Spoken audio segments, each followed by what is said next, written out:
The International Media Training Center is a place that people can come to and learn TV and video production. The TV station here in Pasadena has asked us to produce a daily 1-hour morning show for Pasadena and the San Gabriel Valley. And so the International Media Training Center is going to be that producer of that daily morning show. We're going to have positions open for every aspect of television production. So definitely we're going to put people on the air. The ones that want to be on the air, that want to train and learn how to do that, we're going to put them on the air.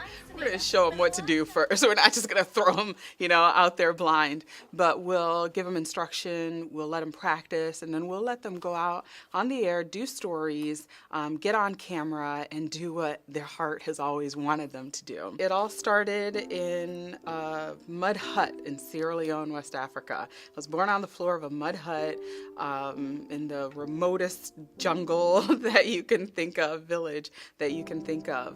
And in Sierra Leone, it was just my mother and I. My father had abandoned us, and my mother had actually had 4 other children before me, and they all died. I was the only survivor. She had elephantiasis in her foot. She took me every Sunday with her elephantiasis, swollen foot and everything to church in a neighboring village called Tambiama. And in that village were missionaries. And these missionaries preached about Jesus, and she came to believe that. And so every Sunday we would go. She was my best friend, and she was very driven. She worked harder than anyone I can imagine even now. With her elephantiasis, swollen foot, she would walk miles with me, trotting behind her, asking to be picked up, pick me up. And she would walk miles to plant and harvest groundnuts, they call them, which are like peanuts for us. I was 6 years old when my mother and I took a trip to a neighboring village, and along the way she started getting sicker. I remember my mother dying in the middle of the night. I remember calling her and she wouldn't wake up. I just remember just curling up next to her anyway, even though she wouldn't respond to me. I think this was about a month after my mother had died. And my uncles brought me to the Kimball's house, and it was at night when we arrived there, and the Kimball's asked me if I would like to live with them. They said I gave a little speech about how I would very much like to stay with them. And at the time, I don't think I really understood what it meant. I just knew I was out of that bad situation and kind of into a better situation, and so I gladly accepted their offer. I was always a little tentative, a little hesitant in those first couple of years about my place with them and my role with them. I don't think I totally understood that they had decided that I was their family and that they loved me and that they would take care of me from that moment on.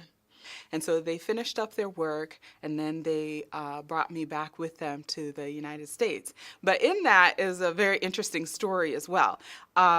They had to actually leave me behind for a little while because of the whole adoption red tape that they had to go through. My visa actually hadn't come through in time. And so I believe it was about a month that I had to stay behind. I was nervous, I was worried, I was. But my mom tells me, and we're all like such crybabies when we talk about our story, but my mom tells me with tears in her eyes about how Dad, came to me and said, "Tami, you are our daughter. We love you. And even though you have to stay behind for a little while,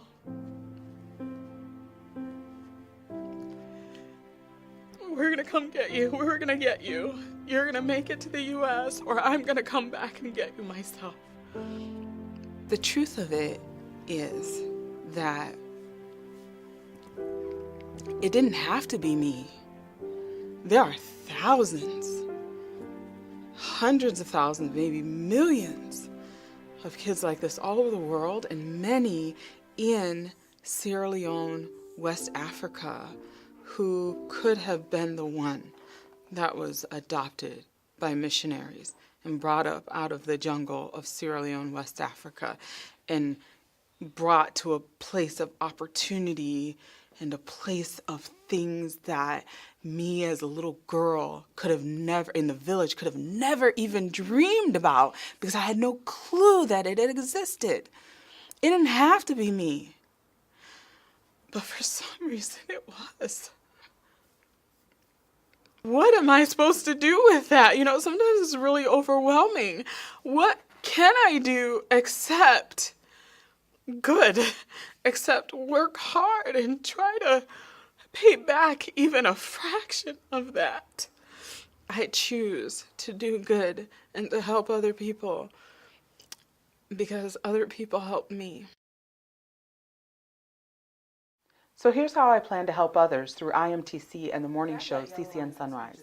We're going to include that element of training within the morning show. We're going to allow for several positions for people to come in, and high schoolers, college students, to come in and learn how to do TV news and TV production, as well as people who are out of work, who may be job searching right now and maybe always wanted to try television, but for some reason life got in the way, or they had to do that survival job, but now they may be out of work, and now's their time, their opportunity to learn how to do something they've always dreamed about. And here are just a few of the training success stories we already have through Crown City News. Hi, I'm Anthony Smilkovich, a producer here at Fox 11 News, and I was an entertainment reporter at CCN. I learned to shoot and edit video, also add to that, write stories for the web, and how to use social media to communicate. I learned all these things at CCN, Crown City News, and I'm really glad that I did, because they've helped me with my job here at Fox 11. I was on Crown City News, CCN, from 2006 until 2010. In my professional career, I direct communications for the United Methodist Church in Northern California and Northern Nevada. CCN has been a wonderful tool for me to grow and to hone my video skills in my professional career, and I will be eternally grateful. I'm a former CCNer. I worked for Crown City News for about 2 years after graduating college. I majored in political science, and I've always wanted to be a reporter, so I really needed that hands-on experience. And when I was hired here in my first commercial market, they loved that I had that live experience, and that is just priceless for anybody trying to get into this industry. So I work for Nebraska TV now. It's a local ABC affiliate here, and the things I learned at Crown City News, like shooting and editing and even voice coaching from Tami, those helped me so much in getting this job here. So I really suggest you guys help CCN Sunrise, because it can give people like me a great opportunity. And I think, Tami, in fact, well, I will tell you, I was actually very nervous calling you because I didn't know if you were going to give me the chance or not.